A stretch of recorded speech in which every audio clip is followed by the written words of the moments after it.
વિશ્વ હૃદય દિવસ 29મી સપ્ટેમ્બરે આપણે કચ્છમાં ભુજમાં આને ઉજવણી કરી રહ્યા છીએ.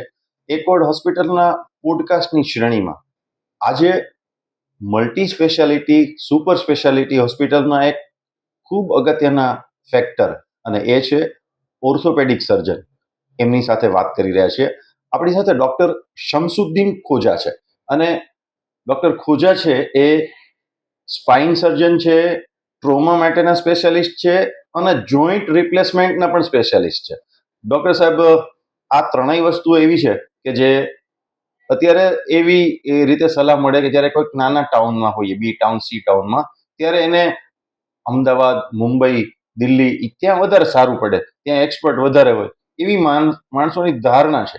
ઘણા બધા સ્પાઇન સર્જરી અહીંયા જરૂરિયાત હોય ને આપણે અમદાવાદમાં કે બારે રિફર કરતા હોઈએ છીએ. અને આ સમય એવો છે કે જે મેડિકલ ટુરિઝમ પણ એક મોટું ફેક્ટર છે.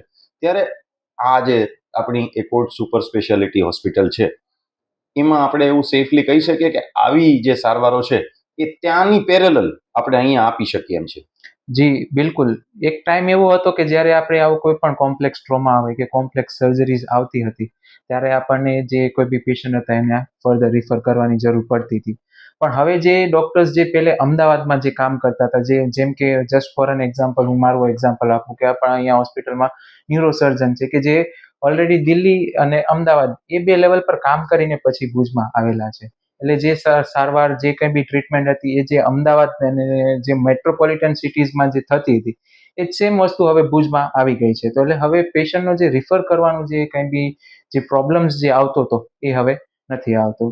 બીજી વસ્તુ કે જે પેશન્ટ તો ઠીક છે, ચલો એ રિફર થઈને ત્યાં સારવાર લેશે, બટ પેશન્ટના જે રિલેટિવ્સ જે હતા કે જેમને પણ જે પેશન્ટ રિફર થાય એટલે એમને પણ હાલાકી પડતી હતી, હવે એ પણ ઘણી બધી ઓછી થઈ ગઈ છે. અને એક જેમાં અગત્યનો મુદ્દો એ છે કે ક્યારેય પણ જ્યારે આવા ક્રિટિકલ કન્ડિશનમાં પેશન્ટ હોય, ટ્રોમા, સ્પાઇન એ પ્રકારનામાં, ત્યારે ટાઈમ બહુ અગત્યનો હોય છે કે અહીંયાથી ત્યાં પહોંચાડીએ, રોડ પર જઈએ અને ફાસ્ટેસ્ટ જઈએ તો 6 કલાક લાગે અને એ 6 કલાક જ ક્યારેક વાઇટલ હોય ત્યારે એ સારવાર અહીંયા ઉપલબ્ધ હોય તો એનું પણ યસ એક મેડિકલમાં ટર્મ્સ હોય છે, ગોલ્ડન પીરિયડ હોય છે. યસ, કોઈ પણ વસ્તુ હોય એમાં ગોલ્ડન પીરિયડ ટાઈમ હોય. એ બધી બીમારી માટે, ઇલનેસ માટે, બધા માટે ગોલ્ડન પીરિયડ બધા માટે અલગ અલગ હોય છે. પણ એ ડેફિનેટલી એ દિવસોમાં નથી હોતું કે નથી બહુ વધારે કલાકોમાં હોતું. એ હોય છે તો 1 કલાક, 2 કલાક, 3 કલાક એવામાં. એમાં એ ગોલ્ડન પીરિયડ દરમિયાન જો કોઈ બી ટ્રીટમેન્ટ મળી રહેતી હોય તો પછી એ પેશન્ટનું જે લાઈફ સેવિંગ સર્જરીઝ કહી શકાય અથવા તો લાઈફ સેવિંગ ટ્રીટમેન્ટ પણ કહી શકાય. અને ઘણીવાર ટ્રોમા કેસીસમાં એ લાઈફ લિમ સેવિંગ આપણે કહેતા હોઈએ છીએ. લિમ સેવિંગ એટલે કોઈ પણ ઓપન વૂન્ડ ઇન્જરી થઈ હોય તો એમાં જો ટાઈમની ટ્રીટમેન્ટ મળી જતી હોય તો એનું હાથ અથવા પગ અથવા વોટ એવર અંગ હોય, આંગળીઓ હોય, એ આપણે ટાઈમસર બચાવી શકીએ છીએ. આમ તો સામાન્ય રીતે જે ઓર્થોપેડિક સર્જનમાં સુપર સ્પેશિયાલિસ્ટ બનતા હોય છે એમાં પેલા MBBS ના 5 વર્ષ તો ખરા જ, પછી MS ના 2 વર્ષ, પછી તમારો એક્સપિરિયન્સ અને તમારા જે સ્પેસિફિક સેક્ટર છે એનું ભણવાનું અને એનું વર્ક. તો આપે તો સિવિલ હોસ્પિટલમાં બીજેમાં ભણ્યા પછી ત્યાં કર્યું છે, તો એમ કહીએ ને કે એક્સટેન્સિવ વર્ક છે. તો એ લેવલના તમારી ટીમના મેમ્બર્સ પણ છે. તો એમાં સિવિલ અમદાવાદની જે તમારી કેરિયર હોય એનો ફાયદો શું થાય? જી, અમદાવાદ સિવિલની જે બીજે મેડિકલ કોલેજની સાથે જે સંકળાયેલી જે અમદાવાદની જે સિવિલ હોસ્પિટલ છે, અસારવા સિવિલ હોસ્પિટલ, એ એશિયાની સૌથી મોટી હોસ્પિટલ છે. ત્યાં એન્ડ આવી જાય છે કે કોઈ પણ કેસીસ હોય છે કે જે ક્યાંય પણ મેનેજ ના થઈ શકે, બહુ હાઈ રિસ્ક કેસ હોય કે જેમ કે કોઈ પણ જે જગ્યાએ પેરીફેરીમાં મેનેજ ના થઈ શકે એ છેલ્લી બાકી આવીને અમદાવાદ સિવિલમાં ઊભું રહે છે. ત્યાં મારો 4 વર્ષનો સિવિલ હોસ્પિટલનો અનુભવ છે અને ત્યાં બધા આ હાઈ એન્ડ કેસીસ જે કહેવાય છે એ બધા અમે લોકોએ સારી રીતે મેનેજ કરેલા છે ત્યાં. અને ત્યાંનો જે એક્સપિરિયન્સ છે એ જ એક્સપિરિયન્સ લઈને આપણે ભુજમાં આપી આ જે સર્વિસીસ છે જે ભુજના અને કચ્છના લોકો માટે અમે અહીંયા આપી રહ્યા છીએ. સાથે સાથે અમારી ટીમમાં ન્યુરોસર્જન છે, ક્રિટિકલ કેર મેનેજમેન્ટ માટે જે મેડમ છે એ પણ આપણે સિવિલ હોસ્પિટલ, અમદાવાદ સિવિલ હોસ્પિટલના માંથી જ આવેલા છે. એક જે એકોર્ડની ટીમ છે એના ડોક્ટર્સ છે ને એ એબલ ડોક્ટર્સ છે, એક્સપિરિયન્સ ડોક્ટર્સ છે. હવે આ જ હોસ્પિટલ છે પોતે જે સાધનોની વાત કરીએ એ પણ એને પેરેલલ અમદાવાદની પેરેલલ ઊભી રહી શકે એવી છે? જી, ડેફિનેટલી રહી શકે એવું છે. એ બધા સાધનોમાં પણ રહી શકે. હવે સાહેબ આપણે સ્પેસિફિક વાત કરતા જઈએ તો એક તો તમે વાત કરી ટ્રોમાની, જેમાં ગોલ્ડન પીરિયડ સૌથી અગત્યનો હોય છે. જી. એક્સિડન્ટ થાય, કોઈ પણ કાર એક્સિડન્ટ હોઈ શકે, ઘરના પણ કોઈ એક્સિડન્ટ હોઈ શકે, આગની કે કોઈ પણ એવી ઘટનામાં પણ પડી આખડી જવાની જે ઘટના હોય, એ વખતે ટ્રોમાના સ્પેશિયાલિસ્ટને શું શું ધ્યાન રાખવાનું હોય છે?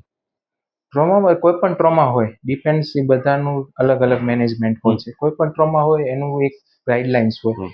એક બેઝિક ગાઈડલાઇન્સ હોય. એકોર્ડિંગલી એ ગાઈડલાઇન્સ અપગ્રેડ થતી હોય છે. અને ટાઈમલી એ પણ જે કન્સલ્ટન્ટ જે ડોક્ટર્સ જે હોય છે એ પણ એ ટાઈમલી અપગ્રેડ થતું રહેવું જોઈએ. બરાબર છે. જેમ કે બર્ન્સ હોય તો એના કંઈક પ્રોટોકોલ્સ અલગ હોય, અને ઘણી જગ્યાએ હોસ્પિટલ વાઇઝ એ બધા પ્રોટોકોલ્સ બધા ચેન્જ થતા હોય. આપણે જે આ હોસ્પિટલ્સમાં જે પ્રોટોકોલ્સ જે છે એ અકોર્ડિંગલી જે સ્ટાન્ડર્ડ જે પ્રોટોકોલ્સ આવતા હોય એ પ્રમાણે આપણે અહીંયા ફોલો કરીએ છીએ. ટ્રોમા માટે અલગ હોય છે, બર્ન્સ માટે અલગ હોય, પછી કાર્ડિયક માટે અલગ હોય, ન્યુરો સર્જરી, હેડ ઇન્જરી માટે પ્રોટોકોલ્સ બધાના અલગ અલગ હોય છે. ડોક્ટર ખુજા, ટ્રોમામાં ઓર્થોપેડિક સર્જન હોય છે, જી જી. એનો ફાયદો શું થાય? એટલે પેશન્ટને કેવી રીતે, ધારો કે કોઈકને કાર એક્સિડન્ટ થયો અને એ તમારી પાસે આવ્યા, તો તમારો એને ફાયદો શું થયો? એમ જો ટ્રોમામાં કોઈ પણ પેશન્ટ આવે છે તો એમાં બે બેનિફિટ. એટલે પ્રાઇમરી કેર અને પછી એને ડેફિનેટિવ કેર. પ્રાઇમરી કેરમાં આપણે જોવા જઈએ તો કે એક્સિડન્ટ થઈને આવે, suppose just four an example પગમાં ફ્રેક્ચર છે, તો હવે પ્રાઇમરી કેરમાં એને ફ્રેક્ચર માટે એને જે સ્પ્લિન્ટિંગ આપવું, કે એને પાટો બાંધવું, પ્લાસ્ટર આપવું, જે કાંઈ બી છે, એને પેઇન છે, એને XYZ કદાચ લોહી નીકળે છે કે વોટ કાંઈ પણ રીઝન હોય, એને જે સુચરિંગ કરીએ, કે એને લોહી બંધ કરીએ, એને પેઇન દુખાવા માટેની ટ્રીટમેન્ટ કરીએ, પ્લસ એન્ટીબાયોટિક્સ વોટ જે કાંઈ બી એને ટ્રીટમેન્ટ આપીએ, તો એનાથી જે પ્રાઇમરીલી જે એને ફર્ધર કોમ્પ્લિકેશન્સ જે થવાના હોય એ ત્યાં આપણે સ્ટોપ કરી શકીએ. પછી ડેફિનેટિવમાં તો સર્જરી કે અથવા તો કાસ્ટિંગ કે વોટ જે કાંઈ બી આગળ આવવાનું હશે accordingly case two case very કરતા હોય તો એ ડેફિનેટિવ કેરમાં આવી જાય, તો પેશન્ટને ઓવરઓલ એક જગ્યાએ બધું મેનેજ થઈ શકે. અને એમાં મને લાગે છે પેલું જે પેશન્ટના સગાઓને એક બીક હોય છે કે શોક જે લાગ્યો છે, જી, એક્સિડન્ટથી જે શોક લાગ્યો છે, એમાં પણ તમે મદદરૂપ થઈ શકો? ડેફિનેટલી.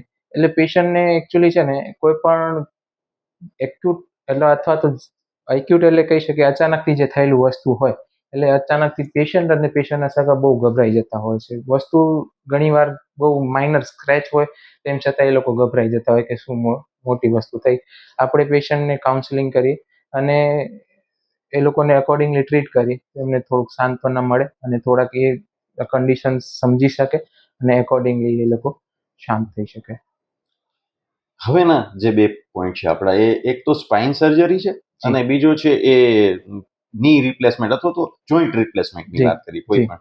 હવે આ બે છે ને, હવે એક બીજા પેલામાં પણ આવે છે, એ છે મેડિકલ ટુરિઝમ અથવા તો આઉટસાઇડ ઇન્ડિયાના જે લોકો છે એ લોકોને પેલા શરૂઆત દાંતથી થઈ હતી.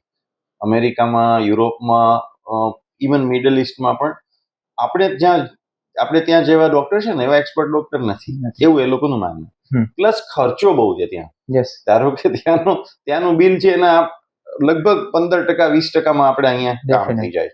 પણ એ વખતે એ લોકો અહીંયા આવીને સારવાર લે એટલે એ લોકોને સ્પાઇન સર્જરી છે, ધારો કે તમારી અંદર વાત કરીએ, તો એને એવો ભરોસો બેસવો જોઈએ ને કે વિશ્વના શ્રેષ્ઠ ડોક્ટરો જેવું આપણે અહીંયા સાધન સરંજામે છે અને ડોક્ટરની એક્સપર્ટીઝ છે.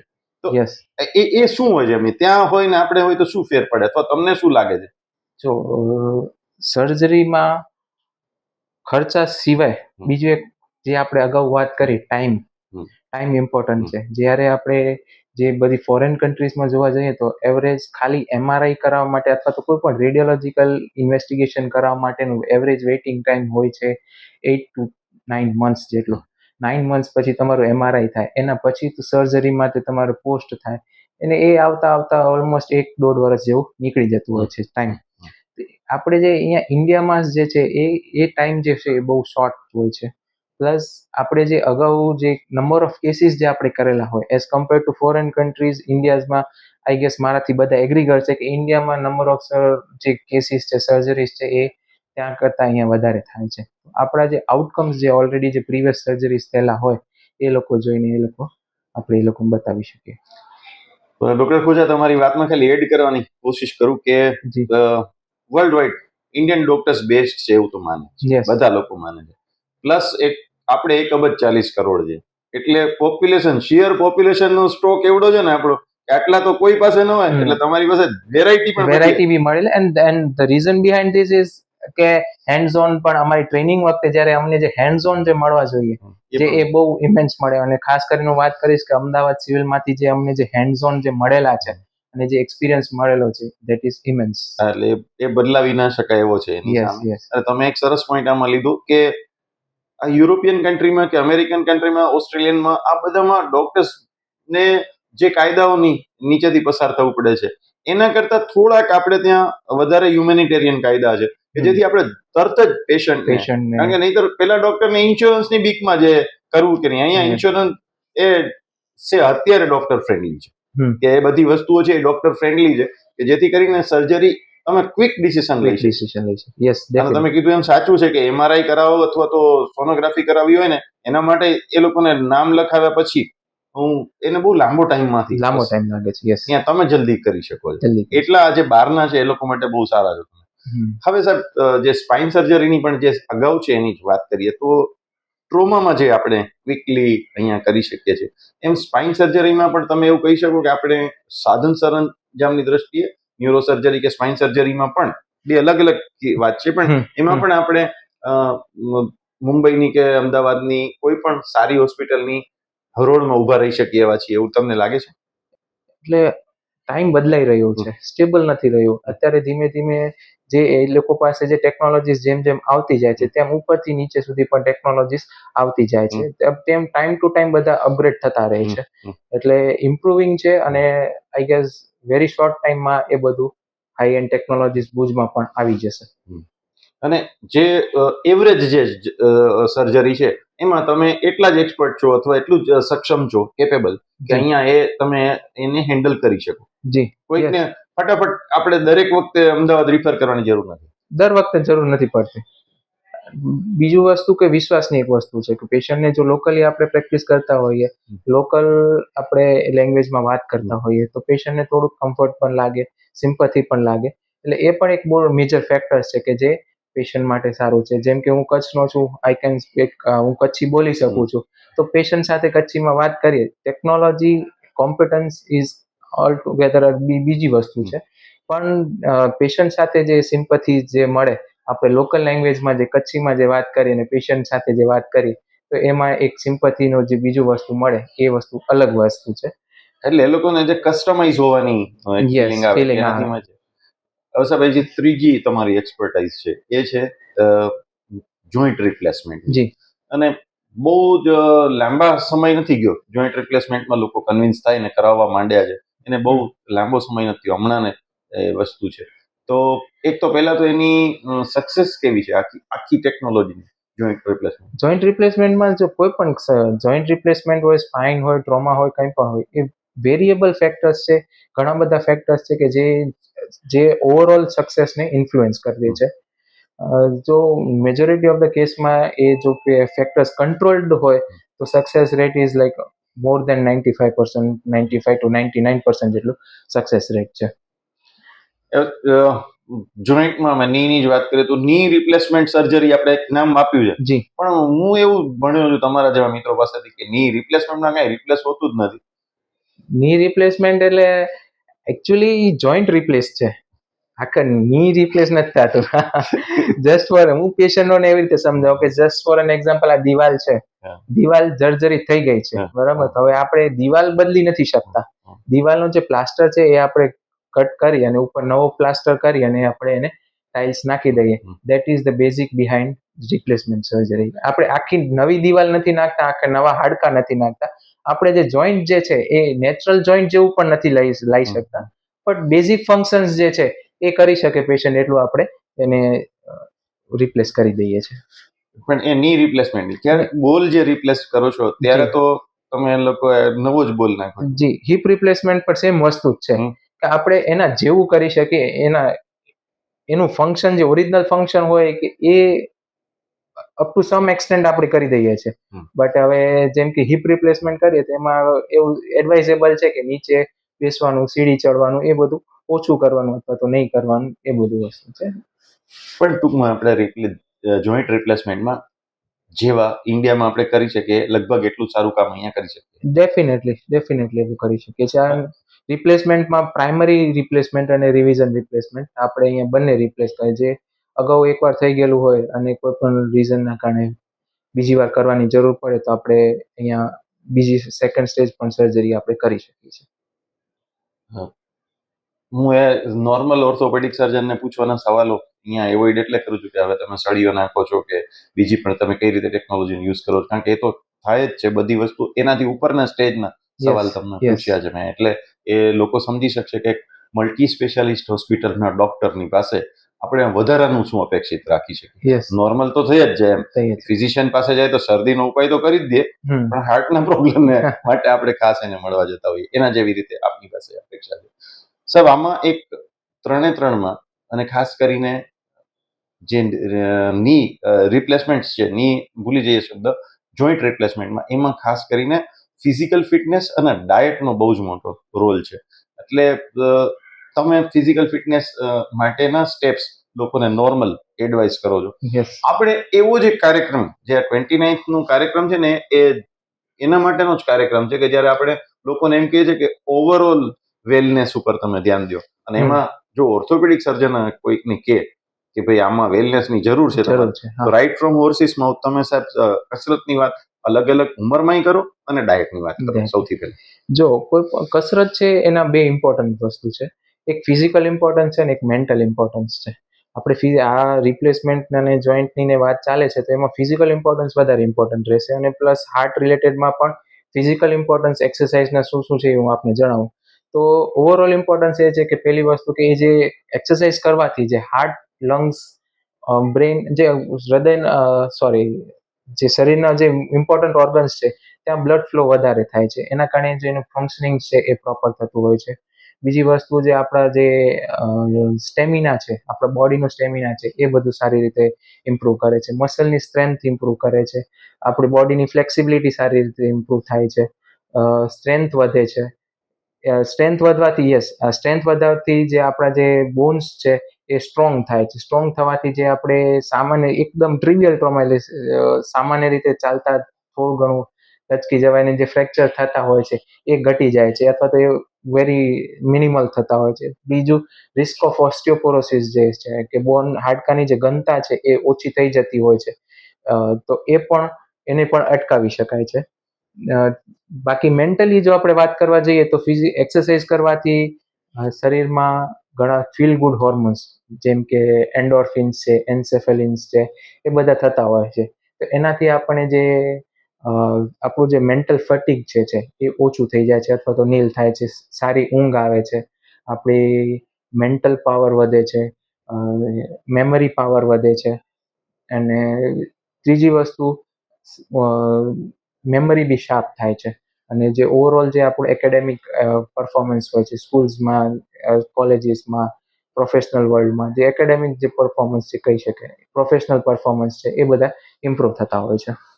એટલે ડોક્ટર સાહેબ જે વાત કરી છે તમે, એને હું એમ કહું કે તમે તમારો ધંધો બરાબર ન ચાલે એની સલાહ આપી છે કે એક્સરસાઇઝ તમે બરાબર કરો તો તમારા પાસે પેશન્ટ ઓછામાં ઓછા આવે અને તકલીફ ઓછી પડે. એ એક મુદ્દો થયો કે ભાઈ તમે વેલનેસની વાત કરી છે.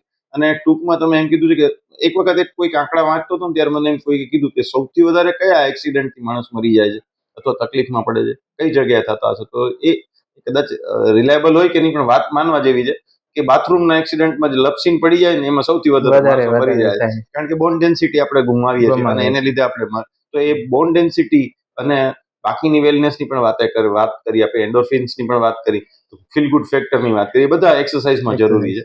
હવે એક્સરસાઇઝની જ્યારે વાત કરીએ ને ત્યારે જીમના ટ્રેનર પાછા એમ કે છે કે એક્સરસાઇઝમાં સૌથી ઇમ્પોર્ટન્ટ પાર્ટ છે એ ડાયટ છે. તો આમાં ડાયટ માટેની આપ સલાહ? ડાયટ, જો કોઈ પણ વસ્તુ છે એ એકલા હાથે ના થાય. તમે એક્સરસાઇઝ કરો પણ ડાયટ પ્રોપર ના રાખો તો ઇટ ઇઝ અગેન ફેલિયર. એમ ડાયટ એટલા માટે જરૂરી છે કે તમે જે સપોઝ એક્ઝામ્પલ વાત કરું, કેલરીઝ ઇન્ટેકની વાત કરું, તમે ફિઝિકલ એક્સરસાઇઝ કરો ને 2000 કિલો કેલરીઝ તમે બર્ન કરો છો on an average in a day, પણ તમે જો ઇન્ટેક ઇન અગેન્સ્ટમાં 4000 કિલો કેલરીઝ લેતા હો તો 2000 કિલો કેલરીઝ પ્લસમાં જાય છે અને તમારા બોડીમાં એક્યુમ્યુલેટ થાય છે. અને કોઈ પણ કેલરીઝનું સ્ટોરેજ જે હોય એ ફેટમાં થાય છે. ફેટના કારણે પછી આખું અગેન વિસ્કસ સાયકલ છે ને એ આખું ફરતું રહે છે. એટલે પ્લસ બીજી વસ્તુ કે આપણા શરીરમાં ફ્રી રેડિકલ્સ બનતા હોય છે. ફ્રી રેડિકલ્સ એટલે જે આપણા શરીરના જે નોર્મલ સેલ્સ હોય એ લોકોને ડિસ્ટ્રોય કરી દેતા હોય. તો ફ્રી રેડિકલ્સનું એક્ઝામ્પલ આપીશ તો હાઇડ્રોજન પેરોક્સાઇડ, જે આપણે જે આપણે ઘાવ હોય એના પર આપણે જે હાઇડ્રોજન પેરોક્સાઇડ નાખીએ તો કેમ ફીણ થાય, ફીણ જેવું થાય, એવા ટાઈપનું ફ્રી રેડિકલ્સ આપણા શરીરમાં બનતા હોય છે કે જેને કાઉન્ટરેક્ટ કરવા માટે એન્ટીઓક્સિડન્ટ્સ જોઈતા હોય છે. જે એન્ટીઓક્સિડન્ટ્સ આપણને ફળ છે, લીલા શાકભાજી છે, હેલ્ધી ડાયટ છે, બેલેન્સ ડાયટ છે, એમાંથી આપણને મળતા હોય છે. જો એન્ટીઓક્સિડન્ટ્સ પૂરતા પ્રમાણમાં મળી જાય તો આપણને જે ફ્રી રેડિકલ્સ જે છે આપણે એને કાઉન્ટરેક્ટ કરી શકીએ ને એના કારણે જે આપણું જે ઓવરઓલ હેલ્થ છે, મેન્ટલ, ફિઝિકલ, બધું હેલ્થ ઇમ્પ્રૂવ થઈ શકે. એને એક લાઇટર ટોનની વાત હતી કે જો તમારા જેવા ડોક્ટર પાસે એક પેશન્ટ ગયો કે હું બહારનું પાણી પીઉં તો મને નુકસાન થાય કે ના થાય, એટલે ડોક્ટરે એનો કાટલો પકડીને કીધું કે તને બહારના પાણીથી ના થાય, મોઢામાં તમાકુ ભર્યું છે, એનાથી વધારે તો પાણીની પંચાયત કરે, પેલા વ્યસન તો બંધ કરો. તો મને લાગે છે કે હેલ્થમાં એ પણ એક ઇસ્યુ છે કે આપના 3 જે ભાગ છે એ ટ્રોમામાં કોઈક માણસ જો દારૂ પીને જ ઊંધો પડ્યો હોય તો તમને પછી ટ્રીટમેન્ટ કરવામાં તકલીફ પડવાની, સર્જરીમાં પણ એ થવાનું છે. અને ઓર્થો સર્જરીમાં જે ઓવરઓલ જે નોર્મલ રૂટીન પેશન્ટ આવવાના એને પણ જો આ પ્રકારના જે રોંગ પાર્ટ છે બધા વ્યસન એ બધા નુકસાન કરે. વ્યસન ખાલી ઓર્થોપેડિકમાં નહીં, મેડિકલની કોઈ પણ XYZ ફિલ્ડ લઈ લો, કોઈ પણ રાઈટ ફ્રોમ હેડ ટુ ટો, કોઈ પણ સર્જરી લઈ લો, કોઈ પણ મેડિકલ કન્ડિશન્સ લઈ લો, એમાં એડિક્શન, વ્યસનનું રોલ આવે જ છે અને એ એડવર્સલી ઇફેક્ટ કરે છે.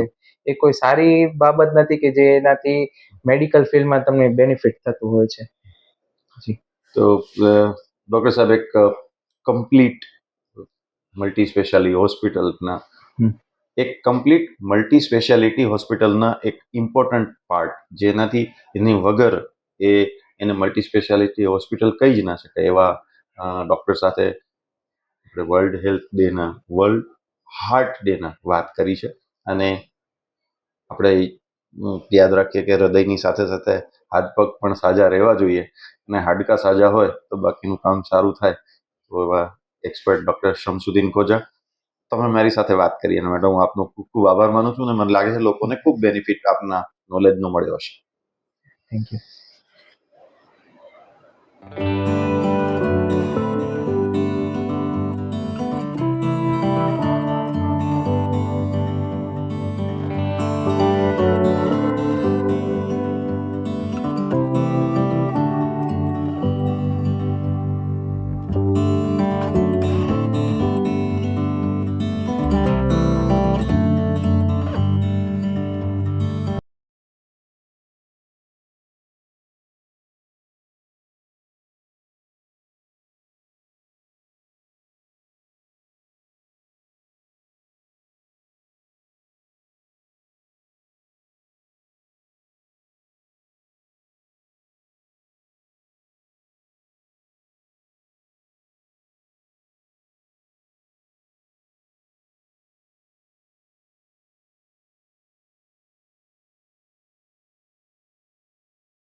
એટલે એ લોકોને જે કસ્ટમાઇઝ હોવાની એક યસ ફિલિંગ આવે ફિલિંગ એનાથી આવે. માં છે.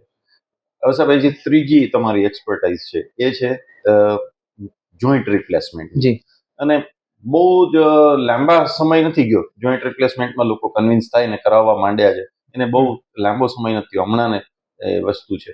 તો એક તો પહેલા તો એની સક્સેસ કેવી છે આખી ટેકનોલોજીની જોઈન્ટ રિપ્લેસમેન્ટ? જોઈન્ટ રિપ્લેસમેન્ટમાં જો કોઈ પણ જોઈન્ટ રિપ્લેસમેન્ટ હોય, સ્પાઇન હોય, ટ્રોમા હોય, કંઈ પણ હોય, એ વેરિયેબલ ફેક્ટર્સ છે. ઘણા બધા ફેક્ટર્સ છે કે જે ઓવરઓલ સક્સેસને ઇન્ફ્લુઅન્સ કરી દે છે.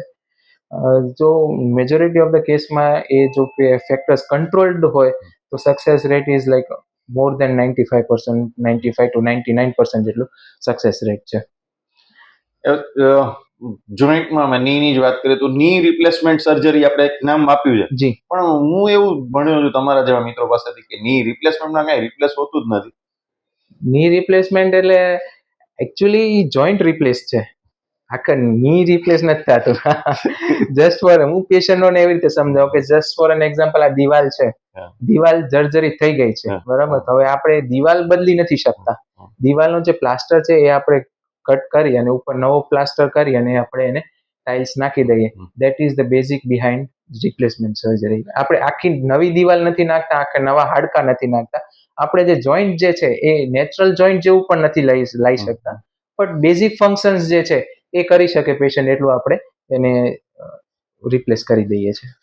પણ એ ની રિપ્લેસમેન્ટ ક્યારે બોલ જે રિપ્લેસ કરો છો ત્યારે તો તમે લોકો નવો જ બોલ નાખો. જી હિપ રિપ્લેસમેન્ટ પર સેમ વસ્તુ જ છે કે આપણે એના જેવું કરી શકીએ, એનું ફંક્શન જે ઓરિજિનલ ફંક્શન હોય કે એ અપ ટુ સમ એક્સટેન્ટ આપણે કરી દઈએ છીએ. બટ હવે જેમ કે હિપ રિપ્લેસમેન્ટ કરીએ તો એમાં એવું એડવાઇઝેબલ છે કે નીચે બેસવાનું, સીડી ચડવાનું એ બધું ઓછું કરવાનું અથવા તો નહીં કરવાનું, એ બધું વસ્તુ છે. પણ ટૂંકમાં આપણે જોઈન્ટ રિપ્લેસમેન્ટમાં જેવા ઇન્ડિયામાં આપણે કરી શકીએ લગભગ એટલું સારું કામ અહીંયા કરી શકીએ. ડેફિનેટલી એવું કરી શકીએ છીએ. આ રિપ્લેસમેન્ટમાં પ્રાઇમરી રિપ્લેસમેન્ટ અને રિવિઝન રિપ્લેસમેન્ટ આપણે અહીંયા બંને રિપ્લેસ થાય. જે અગાઉ એકવાર થઈ ગયેલું હોય અને કોઈ પણ રીઝનના કારણે બીજી વાર કરવાની જરૂર પડે તો આપણે અહીંયા બીજી સેકન્ડ સ્ટેજ પણ સર્જરી આપણે કરી શકીએ છીએ. હું એ નોર્મલ ઓર્થોપેડિક સર્જનને પૂછવાના સવાલો અહીંયા એવોઇડ એટલે કરું છું કે હવે તમે સળીઓ નાખો છો કે બીજી પણ તમે કઈ રીતે ટેકનોલોજીનો યુઝ કરો છો, કારણ કે એ તો થાય જ છે બધી વસ્તુ. એનાથી ઉપરના સ્ટેજના સવાલ તમને પૂછ્યા છે મેં, એટલે એ લોકો સમજી શકશે કે મલ્ટી સ્પેશિયાલિસ્ટ હોસ્પિટલના ડોક્ટરની પાસે આપણે વધારાનું શું અપેક્ષિત રાખી શકીએ. નોર્મલ તો થઈ જ જાય એમ. ફિઝિશિયન પાસે જાય તો શરદીનો ઉપાય તો કરી જ દે, પણ હાર્ટના પ્રોબ્લેમને માટે આપણે ખાસ એને મળવા જતા હોઈએ. એના જેવી રીતે આપની પાસે અપેક્ષા છે. સાહેબ આમાં એક ત્રણમાં અને ખાસ કરીને જે ની રિપ્લેસમેન્ટ છે, ની ભૂલી જઈએ શબ્દ, જોઈન્ટ રિપ્લેસમેન્ટમાં એમાં ખાસ કરીને ફિઝિકલ ફિટનેસ અને ડાયટનો બહુ જ મોટો રોલ છે. એટલે તમે ફિઝિકલ ફિટનેસ માટેના સ્ટેપ્સ લોકોને નોર્મલ એડવાઇસ કરો છો. આપણે એવો જ એક કાર્યક્રમ જે 29th નું કાર્યક્રમ છે ને એ એના માટેનો જ કાર્યક્રમ છે કે જ્યારે આપણે લોકોને એમ કહીએ છીએ કે ઓવરઓલ વેલનેસ ઉપર તમે ધ્યાન દો. અને એમાં જો ઓર્થોપેડિક સર્જન કોઈકને કે ભાઈ આમાં વેલનેસની જરૂર છે તમારે, તો રાઈટ ફ્રોમ હોર્સિસ માઉથ તમે સાહેબ કસરતની વાત અલગ અલગ ઉંમરમાં કરો અને ડાયટની વાત કરો. સૌથી પહેલા જો કોઈ કસરત છે એના બે ઇમ્પોર્ટન્ટ વસ્તુ છે. એક ફિઝિકલ ઇમ્પોર્ટન્સ છે અને એક મેન્ટલ ઇમ્પોર્ટન્સ છે. આપણે આ રિપ્લેસમેન્ટ અને જોઈન્ટની વાત ચાલે છે તો એમાં ફિઝિકલ ઇમ્પોર્ટન્સ વધારે ઇમ્પોર્ટન્ટ રહેશે, અને પ્લસ હાર્ટ રિલેટેડમાં પણ ફિઝિકલ ઇમ્પોર્ટન્સ એક્સરસાઇઝના શું છે એ હું આપને જણાવું. તો ઓવરઓલ ઇમ્પોર્ટન્સ એ છે કે પહેલી વસ્તુ કે એ જે એક્સરસાઇઝ કરવાથી જે હાર્ટ, લંગ્સ, બ્રેન, જે જે શરીરના જે ઇમ્પોર્ટન્ટ ઓર્ગન્સ છે ત્યાં બ્લડ ફ્લો વધારે થાય છે. એના કારણે જે એનું ફંક્શનિંગ છે એ પ્રોપર થતું હોય છે. બીજી વસ્તુ જે આપણા જે સ્ટેમિના છે, આપણા બોડીનો સ્ટેમિના છે એ બધું સારી રીતે ઇમ્પ્રૂવ કરે છે. મસલની સ્ટ્રેન્થ ઇમ્પ્રૂવ કરે છે. આપણી બોડીની ફ્લેક્સિબિલિટી સારી રીતે ઇમ્પ્રૂવ થાય છે. સ્ટ્રેન્થ વધે છે. સ્ટ્રેન્થ વધવાથી જે આપણા જે બોન્સ છે એ સ્ટ્રોંગ થાય છે. સ્ટ્રોંગ થવાથી જે આપણે સામાન્ય એકદમ ટ્રિવિયલ ટ્રોમા, સામાન્ય રીતે ચાલતા થોડું ઘણું લચકી જવાય ને જે ફ્રેક્ચર થતા હોય છે એ ઘટી જાય છે, અથવા તો એ વેરી મિનિમલ થતા હોય છે. બીજું, રિસ્ક ઓફ ઓસ્ટિયોપોરોસિસ જે છે કે હાડકાની જે ઘનતા છે એ ઓછી થઈ જતી હોય છે, તો એને પણ અટકાવી શકાય છે. બાકી મેન્ટલી જો આપણે વાત કરવા જઈએ તો એક્સરસાઇઝ કરવાથી શરીરમાં ઘણા ફીલ ગુડ હોર્મોન્સ જેમ કે એન્ડોર્ફિન્સ છે, એન્સેફેલિન્સ છે, એ બધા થતા હોય છે. તો એનાથી આપણે જે આપણું જે મેન્ટલ ફટીગ છે એ ઓછું થઈ જાય છે અથવા તો નીલ થાય છે, સારી ઊંઘ આવે છે, આપણી મેન્ટલ પાવર વધે છે, મેમરી પાવર વધે છે. અને ત્રીજી વસ્તુ, મેમરી બી શાર્પ થાય છે. અને જે ઓવરઓલ જે આપણું એકેડેમિક પરફોર્મન્સ હોય છે સ્કૂલ્સમાં, કોલેજીસમાં, પ્રોફેશનલ વર્લ્ડમાં, જે એકેડેમિક જે પરફોર્મન્સ છે કહી શકે, પ્રોફેશનલ પરફોર્મન્સ છે, એ બધા ઇમ્પ્રૂવ થતા હોય છે. એટલે ડૉક્ટર સાહેબ જે વાત કરી છે તમે, એને હું તેમ કહું કે તમે તમારો ધંધો બરાબર ના ચાલે એની સલાહ આપી છે કે એક્સરસાઇઝ તમે બરાબર કરો તો તમારા પાસે પેશન્ટ ઓછામાં ઓછા આવે અને તકલીફ ઓછી પડે. એ એક મુદ્દો થયો કે ભાઈ આ તમે વેલનેસની વાત કરી છે. અને ટૂંકમાં તમે એમ કીધું છે કે એક વખત કોઈક આંકડા વાંચતો હતો ને ત્યારે મને એમ કોઈ કીધું કે સૌથી વધારે કયા એક્સિડન્ટથી માણસ મરી જાય છે અથવા તકલીફમાં પડે છે, કઈ જગ્યાએ થતા હશે. તો એ કદાચ રિલાયબલ હોય કે નહીં, પણ વાત માનવા જેવી છે કે બાથરૂમના એક્સિડન્ટમાં જે લપસીને પડી જાય ને એમાં સૌથી વધારે માણસો મરી જાય છે. કારણ કે બોન ડેન્સિટી આપણે ગુમાવીએ છીએ અને એને લીધે આપણે તો એ બોન ડેન્સિટી અને બાકીની વેલનેસની પણ વાત કરી, આપણે એન્ડોર્ફિન્સની પણ વાત કરી, ફીલ ગુડ ફેક્ટરની વાત કરી, એ બધા એક્સરસાઇઝમાં જરૂરી છે. હવે એક્સરસાઇઝની જ્યારે વાત કરીએ ને ત્યારે જીમના ટ્રેનર પાછા એમ કહે છે કે એક્સરસાઇઝમાં સૌથી ઇમ્પોર્ટન્ટ પાર્ટ છે એ ડાયટ છે. તો આમાં ડાયટ માટેની આપ સલાહ. ડાયટ, જો કોઈ પણ વસ્તુ છે એ એકલા હાથે ના થાય. તમે એક્સરસાઇઝ કરો પણ ડાયટ પ્રોપર ના રાખો તો ઇટ ઇઝ અગેન ફેલિયર. એમ ડાયટ એટલા માટે જરૂરી છે કે તમે જે સપોઝ એક્ઝામ્પલ વાત કરું, કેલરીઝ ઇન્ટેકની વાત કરું, તમે ફિઝિકલ એક્સરસાઇઝ કરો અને 2000 કિલો કેલરીઝ તમે બર્ન કરો છો on an average in a day, તો પણ તમે જો ઇન્ટેક ઇન અગેન્સ્ટમાં 4000 કિલો કેલરીઝ લેતા હો તો 2000 કિલો કેલરીઝ પ્લસમાં જાય છે અને તમારા બોડીમાં એક્યુમ્યુલેટ થાય છે. અને કોઈ પણ કેલરીઝનું સ્ટોરેજ જે હોય એ ફેટમાં થાય છે. ફેટના કારણે પછી આખું અગેન વિસ્કસ સાયકલ છે ને એ આખું ફરતું રહે છે. એટલે પ્લસ બીજી વસ્તુ કે આપણા શરીરમાં ફ્રી રેડિકલ્સ બનતા હોય છે. ફ્રી રેડિકલ્સ એટલે જે આપણા શરીરના જે નોર્મલ સેલ્સ હોય એ લોકોને ડિસ્ટ્રોય કરી દેતા હોય. ફ્રી રેડિકલ્સનું એક્ઝામ્પલ આપીશ તો હાઇડ્રોજન પેરોક્સાઇડ, જે આપણે જે આપણે ઘાવ હોય એના પર આપણે જે હાઇડ્રોજન પેરોક્સાઇડ નાખીએ તો કેમ ફીણ થાય, ફીણ જેવું થાય, એવા ટાઈપનું ફ્રી રેડિકલ્સ આપણા શરીરમાં બનતા હોય છે કે જેને કાઉન્ટરેક્ટ કરવા માટે એન્ટીઓક્સિડન્ટ્સ જોઈતા હોય છે. જે એન્ટીઓક્સિડન્ટ્સ આપણને ફળ છે, લીલા શાકભાજી છે, હેલ્ધી ડાયટ છે, બેલેન્સ ડાયટ છે, એમાંથી આપણને મળતા હોય છે. જો એન્ટીઓક્સિડન્ટ્સ પૂરતા પ્રમાણમાં મળી જાય તો આપણને જે ફ્રી રેડિકલ્સ જે છે આપણે એને કાઉન્ટરેક્ટ કરી શકીએ ને એના કારણે જે આપણું જે ઓવરઓલ હેલ્થ છે, મેન્ટલ, ફિઝિકલ, બધું હેલ્થ ઇમ્પ્રૂવ થઈ શકે. એને એક લાઇટર ટોનની વાત હતી કે જો તમારા જેવા ડોક્ટર પાસે પેશન્ટ ગયો કે હું બહારનું પાણી પીઉં તો મને નુકસાન થાય કે ના થાય, એટલે ડોક્ટરે એનો કાટલો પકડીને કીધું કે તને બહારના પાણીથી ના થાય, મોઢામાં તમાકુ ભર્યું છે, એનાથી વધારે તો પાણીની પંચાયત કરે, પેલા વ્યસન તો બંધ કરો. તો મને લાગે છે કે હેલ્થમાં એ પણ એક ઇસ્યુ છે કે આપના 3 જે ભાગ છે એ ટ્રોમામાં કોઈક માણસ જો દારૂ પીને ઊંધો પડ્યો હોય તો તમને પછી ટ્રીટમેન્ટ કરવામાં તકલીફ પડવાની છે, સર્જરીમાં પણ એ થવાનું છે. અને ઓર્થો સર્જરીમાં જે ઓવરઓલ જે નોર્મલ રૂટીન પેશન્ટ આવવાના એને પણ જો આ પ્રકારના જે રોંગ પાર્ટ છે બધા વ્યસન એ બધા નુકસાન કરે. વ્યસન ખાલી ઓર્થોપેડિકમાં નહીં, મેડિકલની કોઈ પણ XYZ ફિલ્ડ લઈ લો, કોઈ પણ રાઈટ ફ્રોમ હેડ ટુ ટો, કોઈ પણ સર્જરી લઈ લો, કોઈ પણ મેડિકલ કન્ડિશન્સ લઈ લો, એમાં એડિક્શન, વ્યસનનું રોલ આવે જ છે અને એ એડવર્સલી ઇફેક્ટ કરે છે. એ કોઈ સારી બાબત નથી કે જેનાથી મેડિકલ ફિલ્ડમાં તમને બેનિફિટ થતું હોય છે. તો ડોક્ટર સાહેબ એક કમ્પ્લીટ મલ્ટી સ્પેશિયાલિટી હોસ્પિટલના એક ઇમ્પોર્ટન્ટ પાર્ટ જેનાથી એની વગર એને મલ્ટી સ્પેશિયાલિટી હોસ્પિટલ કહી જ ના શકાય એવા ડૉક્ટર સાથે આપણે વર્લ્ડ હાર્ટ ડેના વાત કરી છે. અને આપણે યાદ રાખીએ કે હૃદયની સાથે સાથે હાથ પગ પણ સાજા રહેવા જોઈએ અને હાડકા સાજા હોય તો બાકીનું કામ સારું થાય. તો એવા એક્સપર્ટ ડૉક્ટર શમસુદ્દીન ખોજા, તમે મારી સાથે વાત કરી એના માટે હું આપનો ખૂબ ખૂબ આભાર માનું છું અને મને લાગે છે લોકોને ખૂબ બેનિફિટ આપના નોલેજનો મળ્યો હશે. Thank you.